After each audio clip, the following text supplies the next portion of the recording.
Сәлеметсіздер ме? Біздің бүгінгі сабағымыз комбинаторика. Біз бұл сабақта комбинаторикаға байланысты ең алдымен бастапқы білімдерді қарастыратын боламыз. Және математикалық сауаттылықта кездесіп жүрген осы комбинаторикаға байланысты мына есептерді қарастырып көрейік. Бірінші есеп айтады, алдар көседе сары, қызыл және ақ қалпақ және қандай сұры, көк және қара шапан, бір пар етікпен бір пар пәтеңке бар дейді. Алдар көсе көршілерін таңғалдыру үшін неше түрлі киіне алады дейді. Ондай болатын болса, біз есеп түсінікті болу үшін міне Алдекеңді киіндіріп көрейік. Ондай болатын болса, ода жаңағындай үш шапандардан бастап қарап көрейік. Шапандарды киюдің ода қандай үш мүмкіндігі бар. Міне қара шапан, көк шапан және сұр шапан. Ондай болатын болса, егер ол қара шапанды киіп алатын болса, қара шапанға қандай жаңағы қызыл қалпақты сәйкестіріп киюі мүмкін. Не болмаса, қара шапанға қандай ақ қалпақты немесе қандай жаңағы сар қалпақты сәйкестендіріп киюі мүмкін.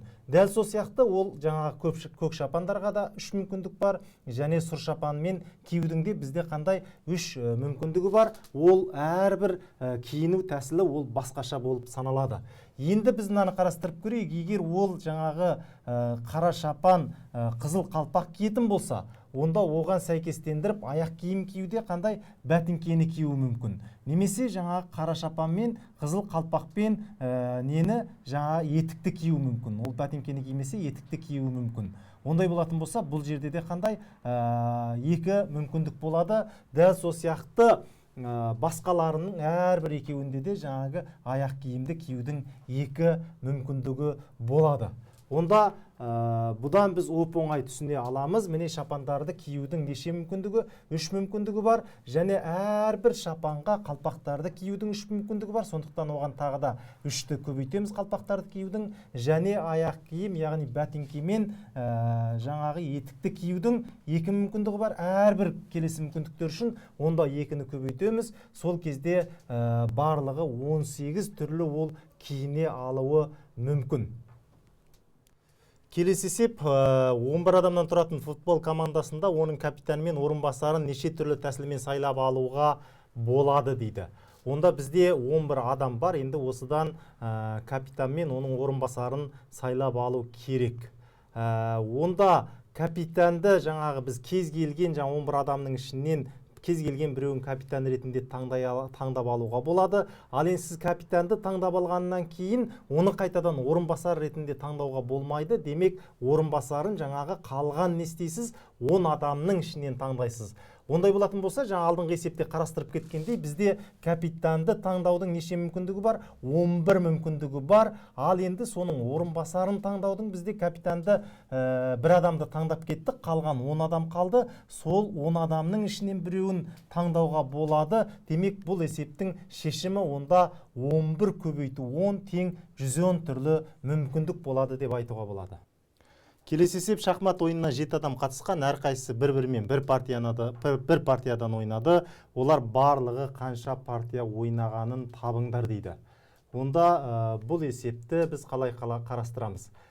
Бірінші ойыншыны қарастырып көрейік. Бірінші ойыншы өзінен басқа, яғни екінші, үшінші, төртінші, бесінші, алтыншы, жетінші ойыншылармен бір партиядан ойнайтын болса, барлығы неше партия ойнайды? Ол өзінен басқа 6 адаммен 6 партия ойын ойнайды. Ал екінші ойыншыны қарастырсақ, екінші ойыншы жаңа бірінші ойыншымен ойнап кетті, оны санамаймыз.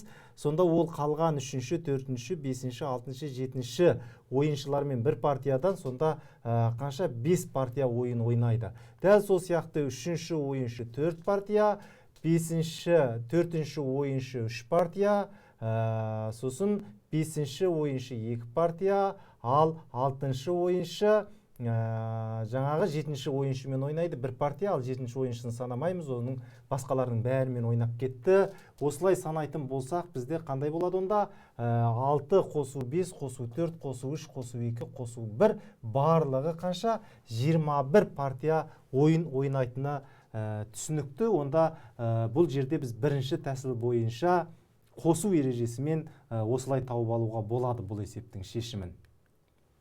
Ал енді екінші тәсілді қарастырып көрейік. Яғни бұдан да жеңілдірек шешуге бола ма бұл мәселені, яғни қосып жүрмей-ақ деген мәселені ойластыруға болады. Әрине бұдан да жеңіл тәсілі бар. Онда жаңағы бірінші ойыншыны қарайтын болсақ, ол қайтты өзінен басқа 6 адаммен ойнады деп жаңада айтып кеттік. Ал екінші ойыншының жаңа бірінші ойыншымен ойнағанын қайта қарастыратын болсақ, немесе ол да өзінен басқа қайтеді 6 адаммен ойнайды. Дәл сол сияқты жаңағы әрбір адам өзінен басқа 6 адаммен ойнайды. Сонда 6 менен 7-ні көбейтетін болсақ, себебі 7 адам бар. Ол өзінен басқа әрбір адаммен ойнайды. Сонда неше партия? 6 көбейту 7 тең 42 партия ойын ойналады. Бірақ, жаңа мына ойын деген өзара бір-бірімен, мен сенмен ойнасам, сен менімен ойнап жатырсың, демек әрбір ойын 2 рет қайталанып кетті. Мына жерде қарайтын болсақ 1 мен 2, ал мына жерде 2 мен 1 деп оны қайта есептеп кеттік. Кез келген бір ойын алатын болсақ, мысалы мына жерде 3 пен 4 ойнап кетті десек, 4-ші ойыншыға келгенде 4 пен 3 ойнады деп біз қайта саналып тұрмыз. Сондықтан әрбір ойын бұл жерде 2 саналып кеткендіктен біз не істеуге болады? 7 мен 6-ны көбейтіп, ал оны 2-ге бөліп тең 21 партия ойын ойналды деп тауып алуға да болады.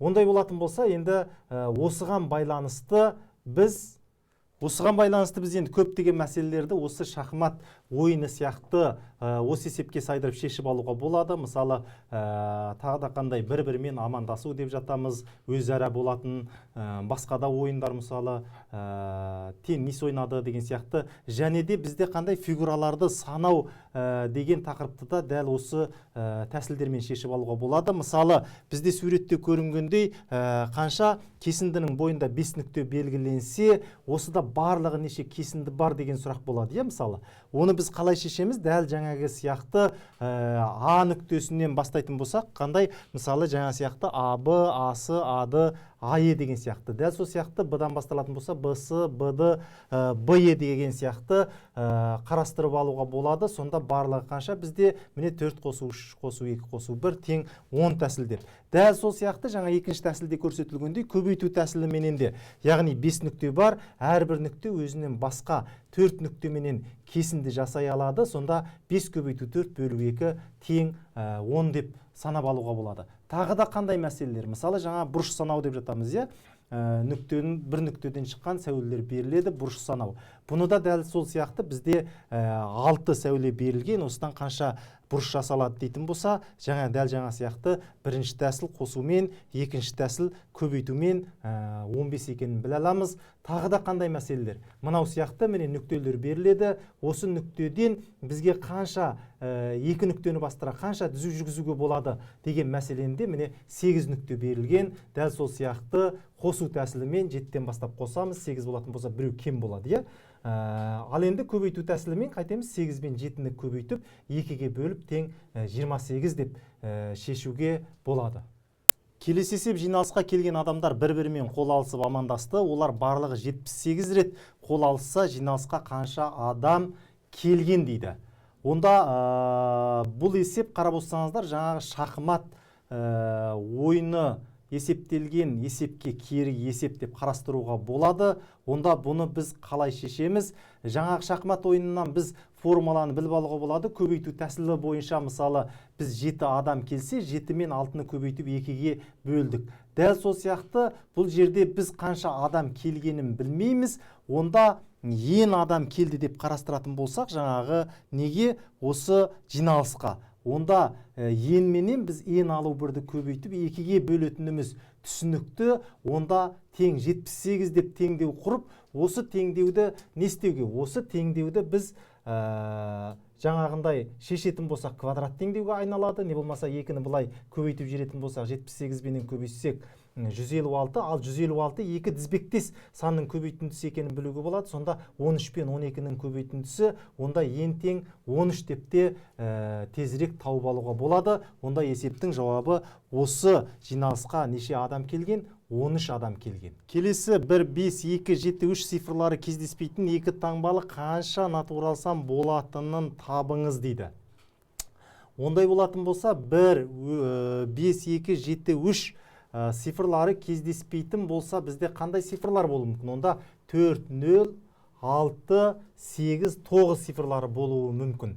Онда қарастырып көрейік, біз ондығын таңдаудың неше түрлі тәсілі бар бізде. Ондыққа жаңағы нөлді таңдауға болмайды, білесіздер. Онда 2 таңбалсам болмай қалады. Онда бізде міне қандай 4, 6, 8, 9, яғни ондыққа біз таңдаудың 4 мүмкіндігі бар. Онда ондығын таңдаудың 4 мүмкіндігі. Енді біз бірлігін таңдаудың неше мүмкіндігі? Бұл жерде жаңа цифрлары қайталанбасын деген сөз айтылмаса, онда біз осы берілген 5 цифрдың қандай кез келгенін таңдай беруіміз мүмкін. Онда бізде бірлігін таңдаудың 5 мүмкіндігі болады. Енді осы 4 пен 5-ті не істейміз? Біз көбейтеміз, себебі бастапқы бірінші есепте қарастырылып кеткендей мүмкіндіктерді санауда, онда біз 4 пен 5-ті көбейтетін болсақ, тең 20, онда есептің жауабы бізде 20 болады. Үй жұмысы 2 есеп берілді. Осы 2 есепті өздеріңіз шығарып көріңіздер. Келесі кездескенше.